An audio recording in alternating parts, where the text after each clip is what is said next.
Directly লিখতে পারছেন না ব্রিটিশদের বিরুদ্ধে, কেউই লিখতে পারছে না, বঙ্কিমচন্দ্র একজন।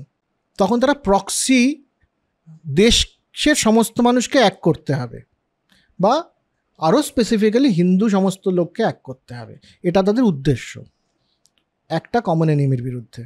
ব্রিটিশদেরকে এনিমি বানানো যাচ্ছে না, তাহলে পরে তো এরা এসে ধরবে, বইটাকে ব্যান করে দেবে, কারণ এসব শুরু হয়ে গেছে তখন। তাহলে মুঘলদের মধ্যে থেকে ভিলেন বের করো, সুলতানিদের মধ্যে ভিলেন বের করো। যে হিন্দু এবং মুসলিম জাতীয়তাবাদের ধরনটা সম্পূর্ণ আলাদা হয়ে গেল, কারণ দুজনের হিরোই আলাদা।